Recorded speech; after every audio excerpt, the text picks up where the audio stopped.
کیونکہ ایک زندہ قوم کھڑی تھی, ایک زندہ قوم نظر آئی. جس طرح لوگوں نے پولنگ بوتھس پہ گئے, ہمارے کئی جگہ پولنگ ایجنٹس نہیں تھے, اس کے باوجود جس طرح الیکشن لڑا گیا, میں آپ سب کو سلام پیش کرتا ہوں. اور یہ آپ جو آپ دیکھ رہے ہیں, یہ ایک نئی تاریخ بن رہی ہے پاکستان کی. لیکن اس سے پہلے ہوا کیا اس سازش سے؟ میں اپنے جلسوں میں بھی کہہ بیٹھا ہوں, لیکن میں آپ کو بار بار یہ چیز دہرانا چاہتا ہوں کہ ہمارے ملک سے ہوا کیا کہ ایک ملک جو ترقی کر رہا تھا, جو سارے پاکستان کے جو معیشت کے جو انڈیکیٹرز ہوتے ہیں, یعنی جو اکنامک انڈیکیٹرز ہوتے ہیں, وہ سارے صحیح راستے پہ جا رہے تھے. پاکستان کی اکنامک سروے جو اس حکومت کی سروے جو نکلتی ہے, انہوں نے جو جون میں اکنامک سروے نکالی, اس کے مطابق پاکستان 6% اپنی اس کی جو معیشت تھی گرو کر رہی تھی. یعنی ہماری دولت کے اندر 6% اضافہ ہو رہا تھا, اور اس سے پچھلے سال 5.6% پہ اضافہ ہوا. یہ 2 سال جو تھے, 17 سال کے بعد پاکستان نے 2 سالوں میں اس طرح کی ترقی کی, 17 سالوں کے بعد. اور وہ کب پہلے تھا؟ جنرل مشرف کے دور میں. تب کیوں ترقی ہوئی؟ کیونکہ ہم امریکہ کی جنگ لڑ رہے تھے, اور جب ہم امریکہ کی جنگ لڑ رہے تھے تو ڈالرز آ رہے تھے باہر سے. وہ ہم اپنی وجہ سے نہیں, باہر سے پیسہ آ رہا تھا, جس کی وجہ سے پاکستان نے ترقی کی. یہ 17 سال کے بعد اس طرح کی ترقی ہوئی. ہماری زراعت 4.4% پہ اوپر آئی. 4 ہماری جو فصلیں تھیں ان کی بمپر کراپ یعنی ریکارڈ پیداوار ہوئی 2 سال. جو فیوچر ہے پاکستان کا ٹیکنالوجی کا, ہم نے جو اپنی ٹیکنالوجی کی جو سیکٹر کی مدد کی, 2 سالوں کے اندر 75% ہماری آئی ٹی کی ایکسپورٹس بڑھی. اور ہم جو باقی ہمارے پلانز ابھی آگے تھے, ٹیکنالوجی زونز کو جو ابھی ڈیولپ کر رہے تھے, باہر سے انویسٹمنٹ آ رہی تھی, وہ بیچ میں رہ گئی. لیکن ٹیکنالوجی کی طرف ہم پورے اپنی, کیونکہ نوجوان آبادی ہماری, یہ فیوچر ہے, اس کے اوپر بھی, اس راستے پہ بھی نکل گئے تھے. اور جو سب سے زیادہ ضروری جو مجھے خوشی ہوئی جس چیز کی, کہ ہم نے پاکستان کے اندر پہلی دفعہ ایک اپنے ملک کو فلائی ریاست کی طرف لے کے جا رہے تھے. اور وہ کیا کہ ہم نے وہ چیز کی جو آپ اکثر دنیا کے ملک میں دیکھ لیں, ہیلتھ کارڈ, ہیلتھ انشورنس. ایک غریب گھرانے کے لیے جو سب سے تکلیف دہ چیز ہوتی ہے, جو بے بسی ہوتی ہے غریب گھرانے میں, وہ تب کہ اگر بیماری ہو گھر میں اور پیسہ نہ ہو علاج کروانے کا. اور یہ جو بھی, میں بلکہ غریب گھرانے چھوڑیں, سفید پوش گھرانوں کے اندر بھی یہ ہوتا ہے کہ کئی دفعہ ہوتا کیا ہے کہ ایک ایسی بیماری آ جاتی ہے جس کی وجہ سے جو بجٹ ہے ایک خاندان کا وہ اپسیٹ ہوتا ہے, اور وہ خاندان ہی مقروض ہو کے غربت کی لکیر سے نیچے چلا جاتا ہے. تو یہ بہت بڑا قدم ہم نے اٹھایا تھا کہ اپنے لوگوں کو ہیلتھ انشورنس 10 لاکھ روپے 1 سال میں خاندان کسی بھی ہسپتال میں جا کے اپنا علاج کروا لے. تو پہلی دفعہ غریب لوگ پرائیویٹ ہاسپٹلز میں جا کے علاج کروا رہے تھے. تو فلاحی ریاست کے لیے ہیلتھ کارڈ جو سب سے ضروری.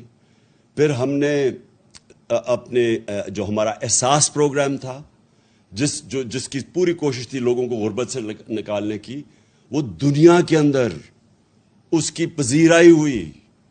ورلڈ بینک نے اس کو دنیا میں جو کرونا کے دور میں 4تھا پروگرام دیکھا جو سب سے کامیاب غربت کم کرنے والا پروگرام تھا, پاورٹی ایلیویشن کا پروگرام, 4تھے نمبر پہ ورلڈ بینک نے.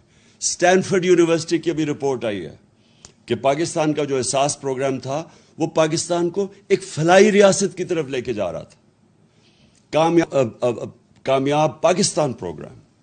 ہم نے 20 لاکھ خاندان کو نیچے قرضے دینے شروع کیے سود کے بغیر, گھر بنانے کے لیے, اپنی کوئی کاروبار شروع کرنے کے لیے, اور پھر کسانوں کو ہم نے دیا قرضے اپنے اپنی زمین کو بہتر کرنے کے لیے سود کے بغیر. یہ ساری چیزیں لے کے جا رہی تھی پاکستان کو فلاحی ریاست بنانے میں. اور یہ یاد رکھیں کہ اس دور میں کرونا ہوا پاکستان میں. کرونا جو دنیا کے اندر ایک ایسی بیماری آئی کہ ساری ایک صدی میں ایک دفعہ اس طرح کی بیماری آتی ہے, اور اس کی وجہ سے جو دنیا کے اوپر اثرات ہوئے, ہندوستان میں ہوئے, ایران ہمارے ساتھ ہمسایوں کو, اور وہ دیکھیں کہ جو پاکستان جس طرح اس مشکل وقت سے نکلا, تو وہ بھی انٹرنیشنلی اکنالج کیا گیا. World Health Organization, World Economic Forum, ان سب نے اس چیز کو تسلیم کیا کہ پاکستان ان 3 ملکوں میں سے تھا جنہوں نے سب سے بہتر اس وبا کے دوران اپنی عوام کو بھی بچایا, بیماری سے بچایا, لوگوں کو غربت سے بچایا, دونوں طرف, اور پھر اپنی معیشت کو بچایا. تو ہم وہ نمبر 3 وہ ملکوں میں سے تھے جنہوں نے سب سے بہتر اس سے نکلے. تو جب پاکستان ادھر کھڑا تھا تب ہماری ٹانگیں کھینچی گئی, تب یہ سازش کی گئی. اور سازش کے بعد جو آج پاکستان کے حالات ہیں, 3.5 مہینے ہو چکے ہیں. سب سے پہلے تو یہ روپیہ دیکھیں کہ 53 روپیہ ڈالر سے گر چکا ہے. ہمارے 3.5 سال میں جو ڈالر کم ہوا تھا وہ 50 روپے تھا, یعنی روپیہ جو گرا تھا 50 روپے 3.5 سال میں. یہ 3.5 مہینے کے اندر 53 روپے گر چکے ہیں ڈالر پہ, یعنی کہ ہمارا روپیہ اور کمزور ہو چکا ہے. اور اس کا جو اثرات ہوں گے, اب ہر چیز مہنگی ہوگی, کیونکہ جو باہر سے اب تیل لیتے ہیں وہ مہنگا ہو جائے گا, اس سے بجلی مہنگی ہوگی. گیس باہر سے لیتے ہیں جو ہم اپنے بجلی گھر چلانے کے لیے, وہ مہنگی ہوگی, اس سے بجلی کی اور قیمت اوپر جائے گی. اور پھر کوئلہ وہ مہنگا ہو جائے گا, تو اس سے ایک اور مہنگائی کی لہر آنے والی ہے. تو یہ سوال یہ ہے کہ جب ایک ملک ٹھیک چل رہا تھا, یہ کیوں اجازت دی گئی سازش کی؟ اور میں یہاں اپنے وہ ان طاقتوں سے پوچھنا چاہتا ہوں جو روک سکتی تھی اس کو, اور میں نے ان کو یہ آگاہ کیا کہ اگر اس وقت یہ سازش کامیاب ہوئی تو جو سیاسی بحران ہوگا, اس کی وجہ سے جو معاشی بحران آئے گا, یہ حکومت نہیں اس کا سامنا کر سکے گی. کیونکہ انہوں نے تو جب بھی یہ حکومت میں آئے ہیں, انہوں نے تو کبھی بھی معیشت ٹھیک نہیں کی. یہ یاد رکھیں, ڈاکٹر عشرت حسین کی کتاب ہے کہ 90 کی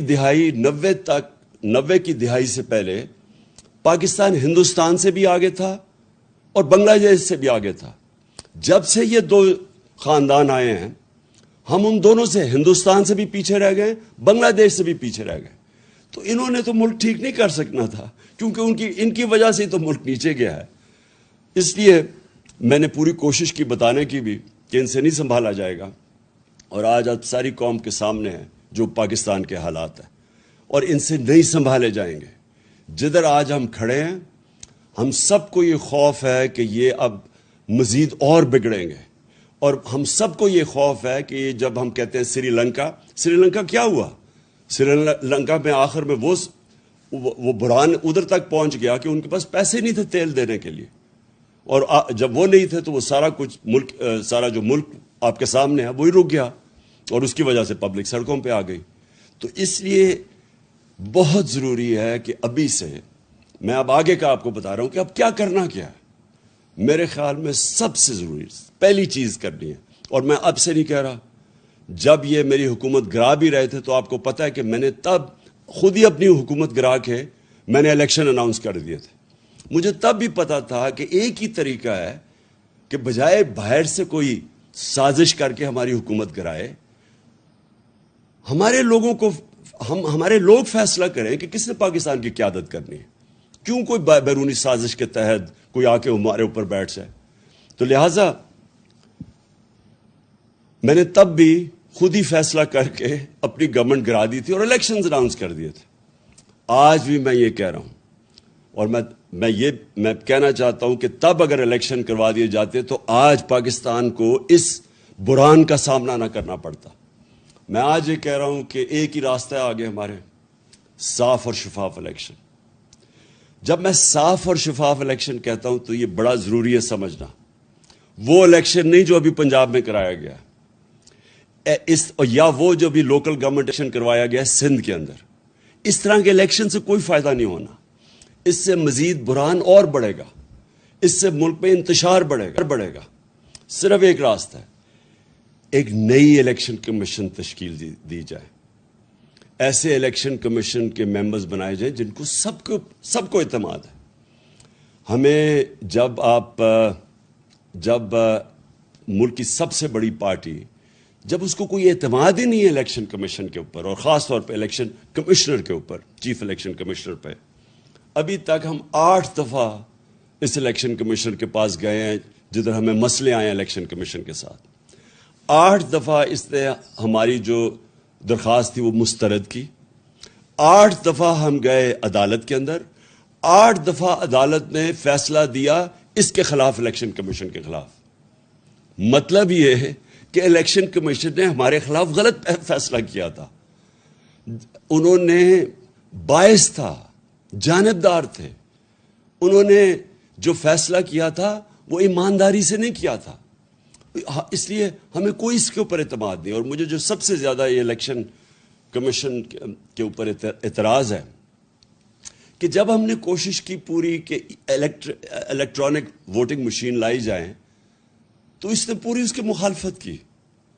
تو ہندوستان میں بھی الیکٹرانک ووٹنگ مشینز ہیں, ایران میں بھی الیکٹرانک ووٹنگ مشینز ہیں, اور جو 2015 کے اندر جوڈیشل کمیشن بنی تھی دھاندلی کے اوپر, جسٹس سیف الملک یا ناصر الملک کے نیچے جو بنی تھی, جسٹس ناصر الملک کے نیچے, تو اس کے اندر ایک ہی چیز سامنے آئی تھی کہ جو ساری دھاندلی ہوتی ہے وہ ہوتی ہے جب الیکشن ختم ہوتی ہے اور اس کے بعد جب رزلٹ اناؤنس ہوتا ہے.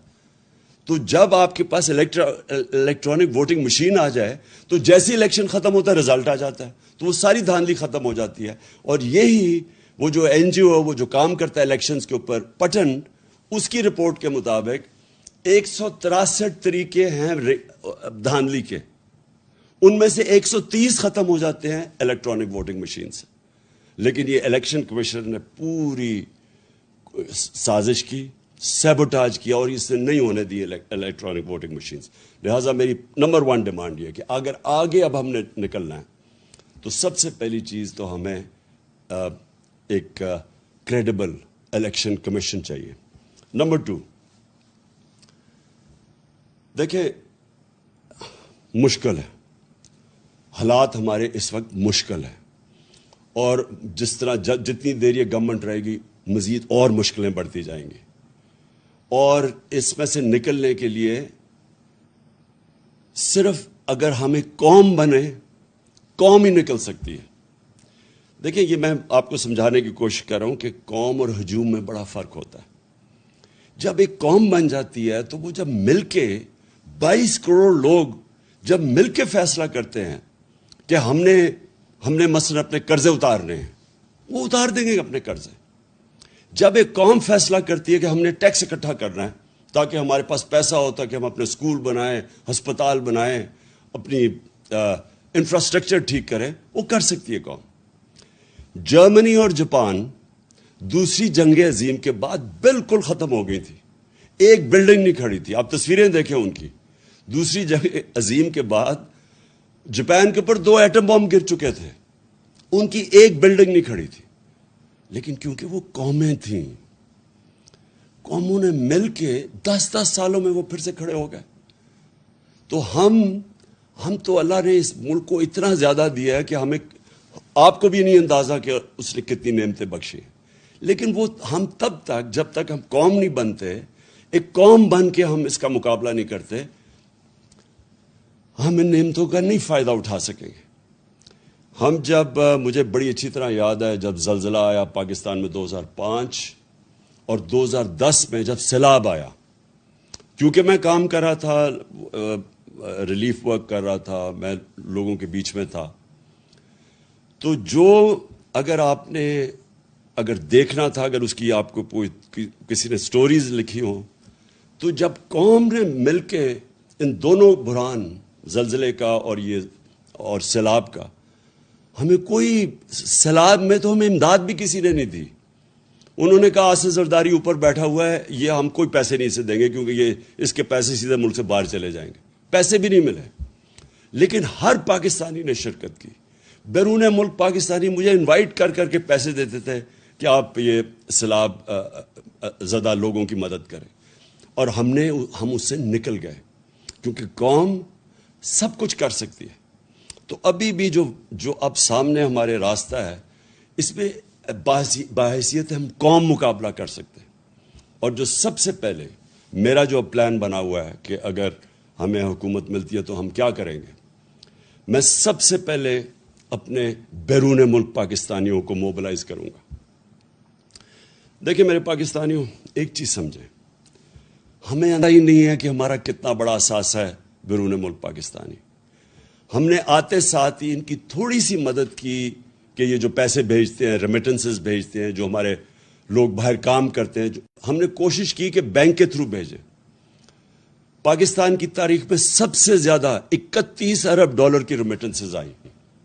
ابھی ہم نے شروع ہی ہوئے تھے, ابھی ہم اور بھی ان کی مدد کر رہے تھے. ہم نے روشن ڈیجیٹل اکاؤنٹ کھولا تھا. ہم نے ابھی ان کے لیے پوری ایک پلان بنایا ہوا تھا کہ کیسے ہم نے ہاؤسنگ کے اندر ان کی انویسٹمنٹ لے کے آنی ہے.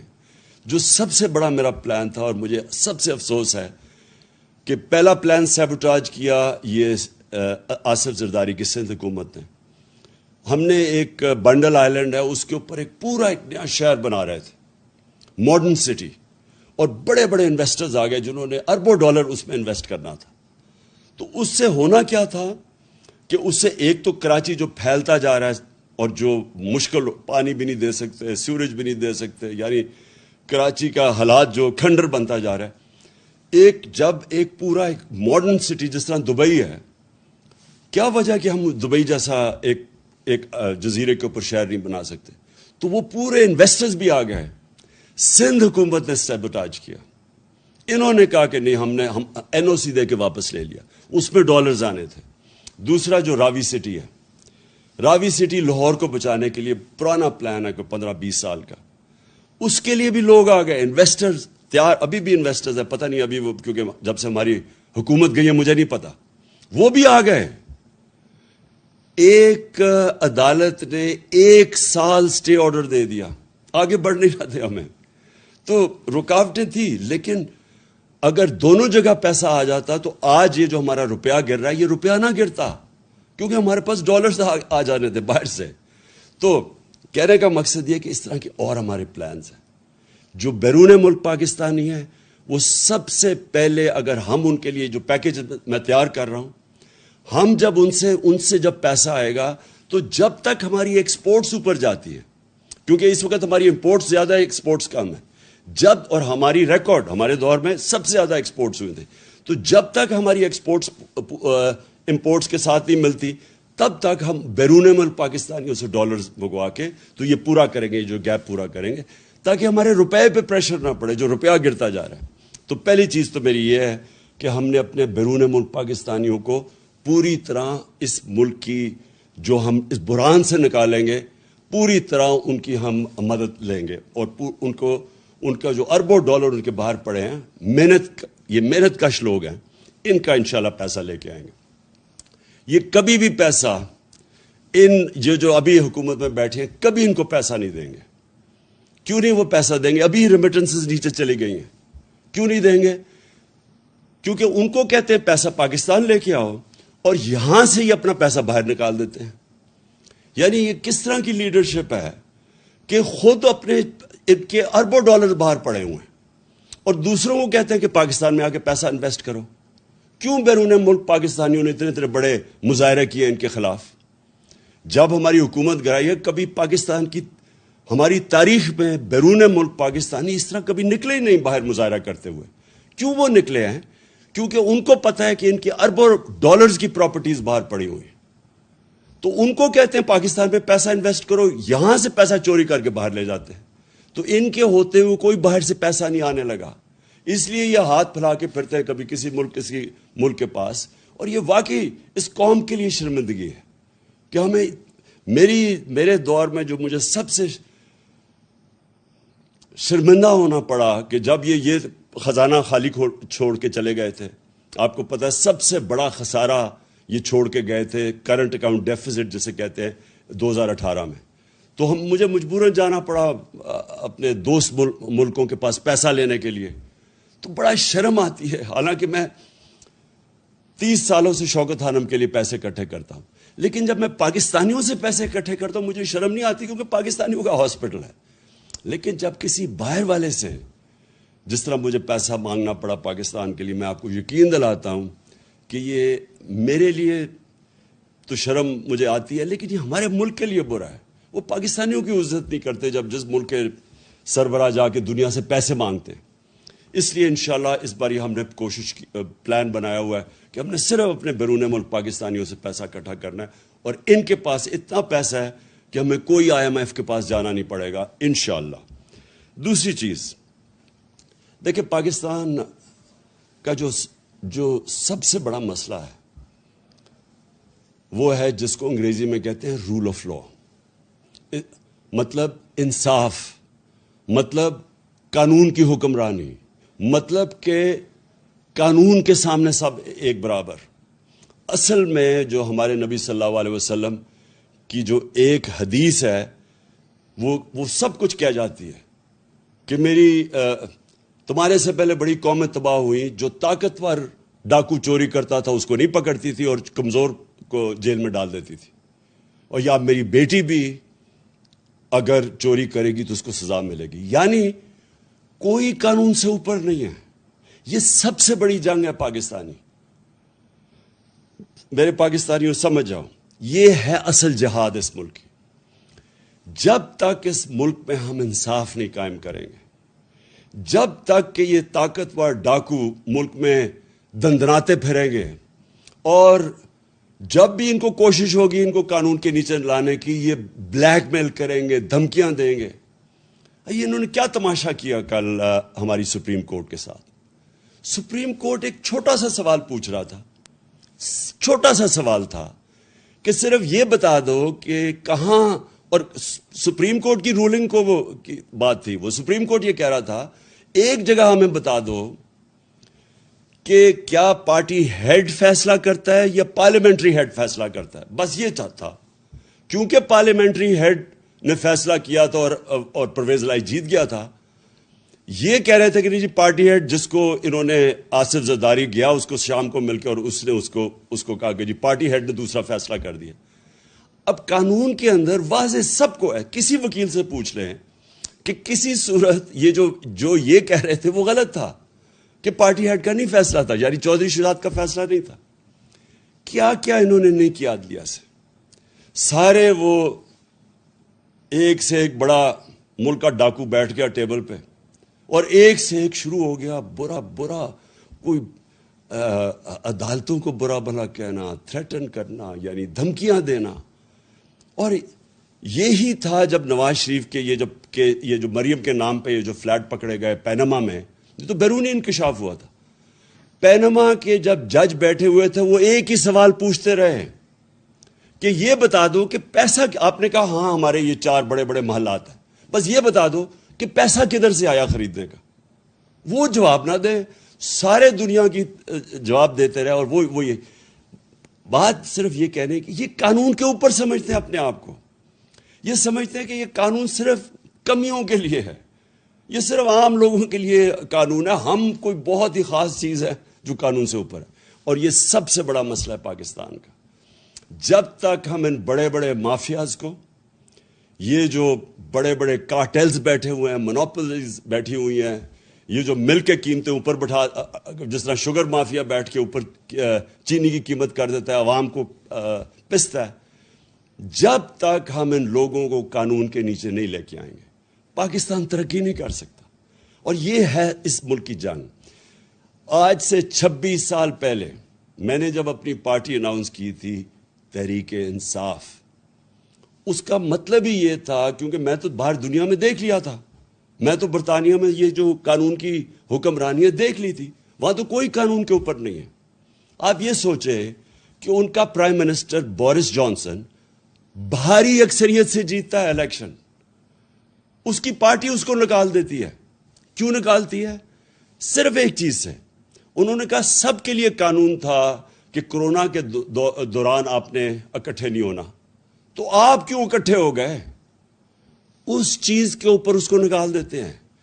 یہاں اربوں روپے کی پراپرٹیز ان کی باہر پکڑی جاتی ہیں, جواب دے نہیں سکتے, اور وہ لیڈر بنے ہوئے ہیں. اور اس کی دو وجوہات ہیں. سب کہ اس ملک کے اندر ہم نے آنے نہیں دی قانون کی حکمرانی. یا ملٹری ڈکٹیٹرز تھے, وہ ویسی قانون کے اوپر تھے, وہ ویسی قانون توڑ کے آتے تھے. پچھلے 62 سال میں آدھا وقت ملٹری ڈکٹیٹرز رہے ہیں اور آدھا وقت یہ دو خاندان رہے ہیں. اور یہ دو خاندان جب بھی ان کو کوشش کرتے ہیں, ان کے کرپشن کیسز, یہ سارا وقت یا تو ملک سے باہر بھاگ جاتے ہیں, اور یا پھر یہ سارا وقت یہ کہتے ہیں کہ جی آپ کی جرت کیسے پڑی کہ ہمیں قانون کے نیچے لانے کے لیے. اور جب تک یہ نہیں ہوگا میرے پاکستانیوں, جب تک ہم اپنے ملک میں انصاف قائم نہیں کر سکیں گے, جس ملک میں صرف غریب لوگ جیلوں میں جائیں اور طاقتور ڈاکو ایوانوں میں پھرے, پرائم منسٹر بن جائے, اتنے بڑے کیسز ہوں, جب تک ہم یہ نہیں کر سکیں گے, یہ ہے اصل جہاد اس ملک کی. تو میری کوئی کسی سے دشمنی نہیں ہے. مجھے یہ بڑا عجیب لگتا ہے کہ کہتے ہیں جی, مجھے کئی صحافی بھی کہتے ہیں عمران صاحب آپ ان سے کیوں نہیں بات چیت کرتے, آپ بات ہی نہیں کرتے.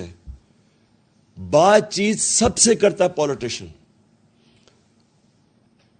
طالبان ہیں, جو ٹی ٹی پی ہے, ان سے بھی بات کرنے کے لیے ہم تیار ہیں. ہم وہ جو بلوچستان کے اندر جو سیپریٹسٹ ہیں ان سے بھی بات کر سکتے ہیں. سندھ میں جو کہتے ہیں سدھو دیش, ان سے بھی سب سے بات کر سکتے ہیں. لیکن جس دن آپ چوروں کے ساتھ ڈیل کرتے ہیں, آپ کا معاشرہ تباہ ہو جاتا ہے. میں آپ سے پوچھتا ہوں, کیا اگر آپ کے گھر کو ڈاکہ مار لے اور آپ کہیں جی آپ اس سے بات کریں, آپ کیوں نہیں بیٹھ کے بات چیت کر دیتے, تو وہ تو سارے ڈاکے مارنے شروع ہو جائیں گے.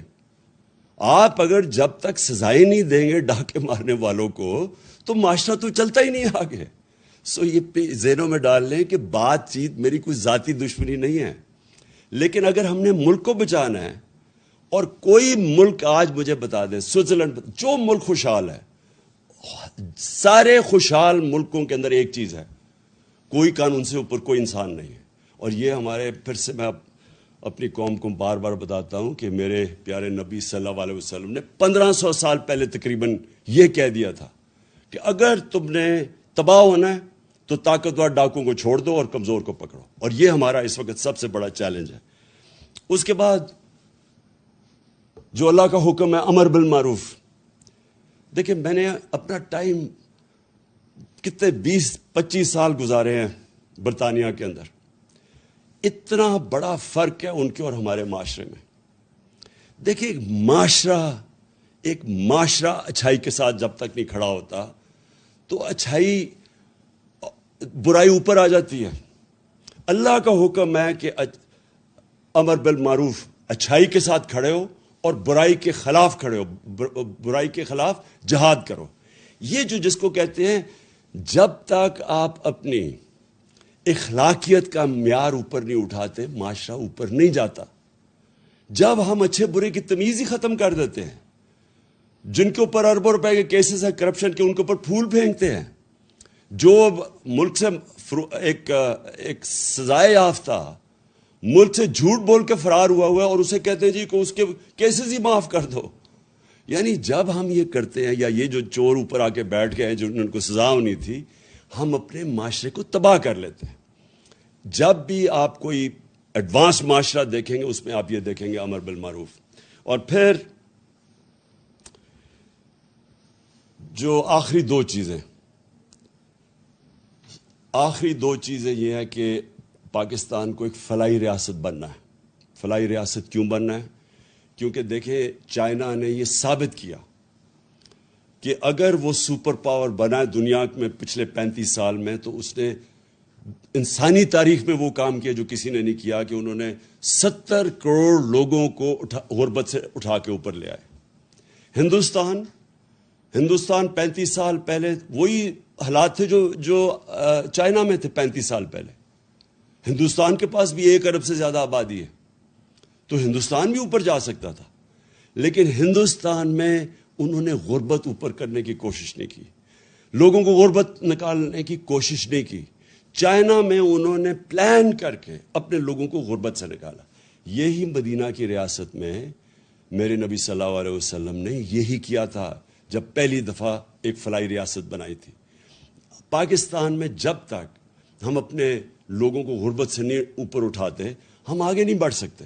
تو اس لیے ہم نے یہ سارا احساس کا پروگرام اور یہ جو ہم نے شروع کیے تھے اور یہ جو ہیلتھ کارڈ ہے، اور انشاءاللہ اب ہماری جب پنجاب میں واپس گورنمنٹ آئی ہے تو سب سے پہلی چیز ہم نے کرنی ہے ہیلتھ کارڈ جو انہوں نے بند کر دیا تھا وہ شروع کرنا ہے، اور پھر احساس پروگرام میں نے کل ثانیوں کو کہا پہنچے لاہور میں، ہم نے اپنے احساس پروگرام سارے شروع کرنے ہیں، کیونکہ آج کل اور پھر ہم نے احساس راشن لے کے آنا ہے، کیونکہ اس وقت مہنگائی کے وقت پہ میری پوری کوشش ہے کہ جو لوگوں کی اس وقت تنخواہیں پوری نہیں ہو رہی گھر سے، یعنی جتنی مہنگائی بڑھی ہے، تو ہم ان کے لیے اب راشن لے کے آئیں گے، احساس راشن، تاکہ وہ اپنی یعنی کھانے پینے کی چیزیں، گھی، آٹا اور چینی، ان کے لیے تاکہ وہ سستی اپنا راشن کارڈ ان کو ملے گا تاکہ وہ سستی خرید سکے۔ اور آخر میں اب میں آخری بات کرتا ہوں۔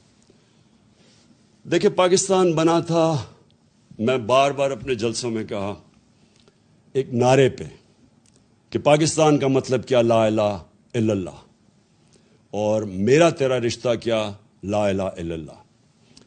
یہ اس میں پورا پاکستان کی آئیڈیالوجی ہے۔ میرا تیرا رشتہ کیا، لا الہ الا اللہ، کیونکہ یہ دیکھیں پاکستان میں کتنے ہیں، صوبے ہیں، ہم یعنی کافی فرق ہے ایک دوسرے سے، اوپر سے شروع کریں گلگت بلتستان سے، چترال جائیں، قبائلی جو پرانا قبائلی علاقہ تھا بلوچستان، فرق ہے، زبانیں بھی فرق ہیں، لیکن ہمارا رشتہ ہے کہ اے اللہ تیرے سوا کوئی خدا نہیں۔ دیکھیں یہ جو رشتہ ہے ہمیں یہ مضبوط کرنا ہے، یہ ہے نظریہ پاکستان۔ اور نظریہ پاکستان جب لا الہ الا اللہ کا نعرہ لگا تھا تو وہ کیوں لگایا تھا؟ کیونکہ جو ہمارے فاؤنڈنگ فادرز تھے، علامہ اقبال اور پھر قائد اعظم، ان کی علامہ اقبال کا ساری جو آپ پڑھیں ان کی جو انہوں نے جو ساری اپنی فلسفہ ان کا لکھا، سوئے ہوئے مسلمانوں کو جگا رہے تھے، ایک غلام قوم کو جگا رہے تھے، خودداری پیدا کر رہے تھے، خود ہی وہ صرف یہ بتا رہے تھے کہ غلام بڑے کام نہیں دنیا میں کر سکتے، اللہ نے بہت بڑا انسان کا مقام بنایا ہوا ہے، لیکن اوپر انسان صرف تب جا سکتا ہے، اقبال کا شاہین صرف تب بن سکتا ہے جب وہ غلامی کی زنجیریں توڑے۔ اور غلامی ایک تو یہ کہ جسمانی غلامی یعنی جو انگریز کی غلامی تھی، اور پھر قائد اعظم نے پاکستان کے جب کیس لڑا تو انہوں نے کہا کہ انگریز کی غلامی کے بعد ہم ہندو کی غلامی نہیں کرنا چاہتے، ہم آزاد قوم رہنا چاہتے۔ تو دوسرا اس کی غلامی وہ ذہنی غلامی ہے، اور وہ لا الہ الا اللہ وہ ذہنی غلامی ختم کرتا ہے۔ جو سب سے بڑی زنجیر ہمیں ہماری پرواز کو روکتی ہے وہ خوف کی زنجیر ہے۔ جو انہوں نے 25 مئی کو ہمارے اوپر جو خوف طاری کرنے کی کوشش کی تاکہ ہم سارے چپ کر کے بیٹھ جائیں گے، یہ سب سے بری زنجیر ہوتی ہے۔ انسان ڈر کے غلامی بھی قبول کر لیتا ہے۔ خوف اس کی کیا ہوتا ہے کہ میں مر نہ جاؤں، کہ مجھے مار نہ دیں۔ میں نے جب پہلی دفعہ الطاف حسین کے خلاف آواز بلند کی تو ساری میری پارٹی آ گئی کہ جی یہ آپ نے کیا کر دیا، یہ آپ کو مروا دے گا الطاف حسین، کیونکہ خوف ہوتا ہے لوگوں کو۔ لیکن میرا تو ایمان ہمیشہ یہ ہے کہ جب سے میرے مہمان، ہمیشہ سے نہیں، شروع میں نہیں تھا، جب سے میرے مہمان آیا تو مجھے تو یہ پتہ ہے کہ قرآن میں واضح لکھا ہوا ہے کہ جب تک وہ آپ اوپر نہیں لے کے جائے گا جب تک اس کا فیصلہ نہ ہو۔ تو یہ انسان کو آزاد کرنے کے لیے اللہ نے اپنے ہاتھ میں رکھی ہوئی زندگی موت۔ پھر دوسرا خوف، میری رسک نہ چلی جائے۔